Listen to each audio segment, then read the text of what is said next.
Hello mga kachika, welcome back to my channel. Ito nga pala uli si Chika Jing, nagbabalik sa inyo.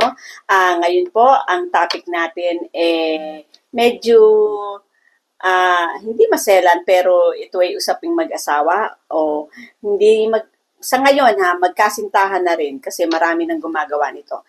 At saka nga pala bago natin pag-usapan yon konting chika muna tungkol sa showbiz balita. So mga kachika, natutuwa naman po ako kay Claudine Barreto kasi alam nyo, nung interview ni OG Diaz sa kanya na lahat sinabi niya, yung pangyayaring si Rico yan po ay pumanaw, rest in peace po, nung pumanaw siya, nung nangyari yon kasama niya talaga si Raymart pero hindi sila. So lahat ng mga dapat malaman ng publiko na talagang maraming nag-question sa kanya noong mga panahon na yon, inopen niya kay OG Diaz na talagang magkasama sila pero hindi sila.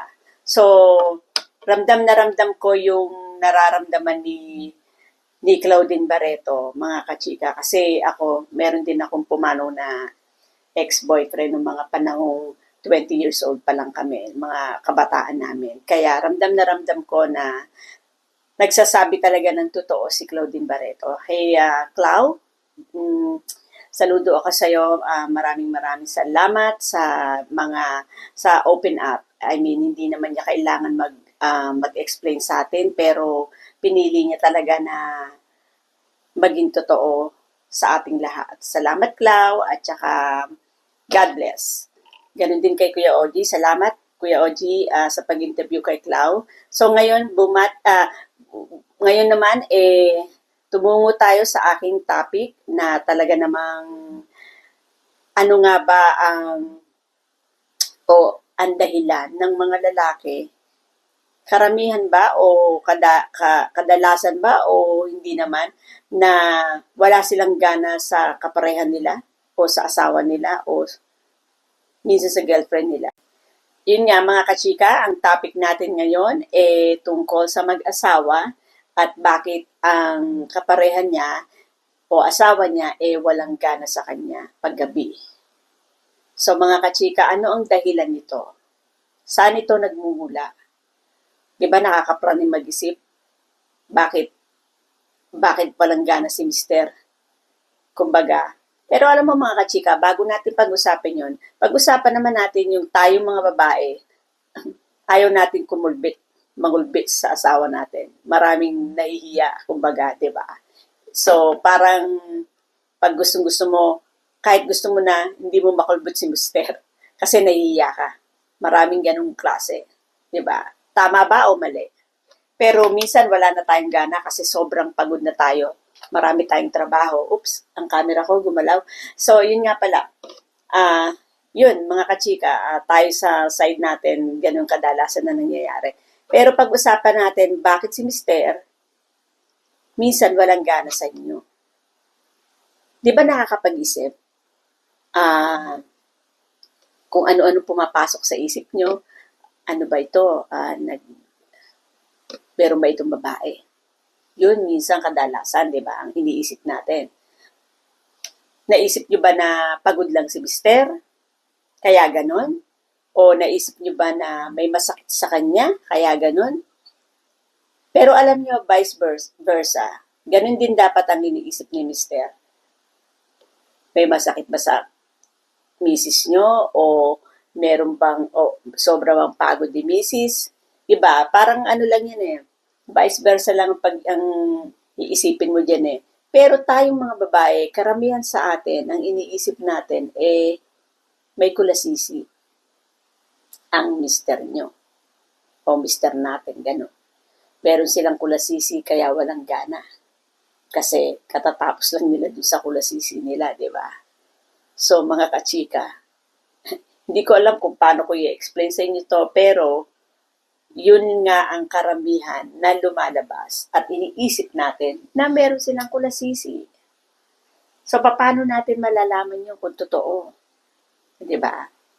Wala tayong, hindi yung alam mo, mag-imbestiga ka right away. Siyempre, ang una munang gagawin mag-isip na mag-isip kung totoo nga. Totoo ba ito? Totoo bang meron ba siya? Bakit siya walang gana?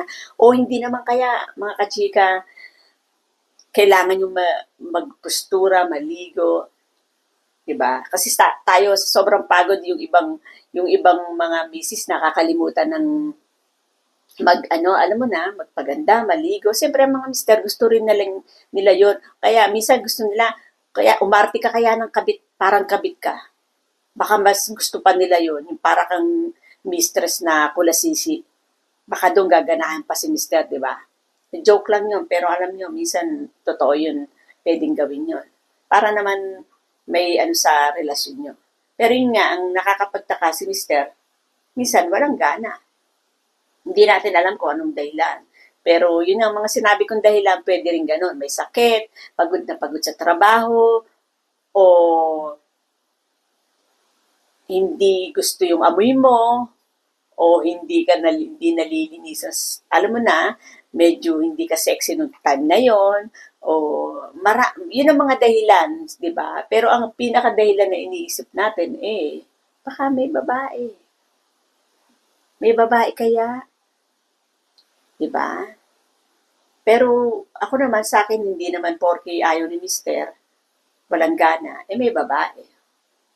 Di ba?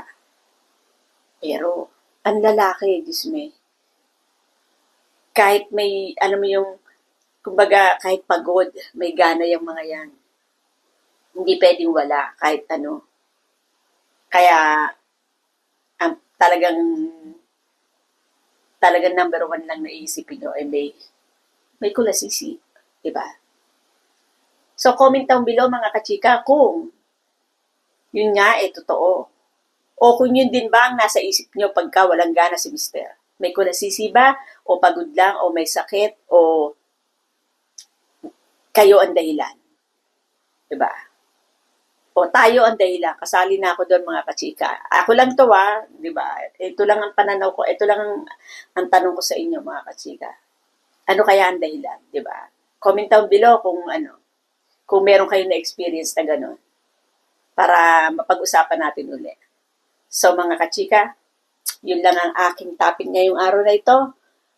Yun lang aking chika sa inyo mga kachika. Kung bakit si mister minsan walang gana. Kung bakit, hindi natin alam. Maraming dahilan, pero hindi natin alam ang pinakatunay na dahilan. Pero ang iniisip natin, ang number one na dahilan, may kulasisi si mister. Pero yung mga mister dyan, huwag magagalit sa akin. Hindi man ako naninira sa mga mister, kaya lang, yun talaga ang karamihan ng iniisip ng mga babae. Salamat po mga kachika. Please comment down below kung meron kayong karanasan o alam nyo ang sagot sa tanong ko. At saka please don't forget to hit like, and then subscribe po para naman magtuloy-tuloy ang chikahan natin. At maraming salamat po. Magandang gabi, kahit magandang araw, kahit saan man kayo sulok ng mundo nakatira. Maraming salamat po uli. Ito si Chika Jing.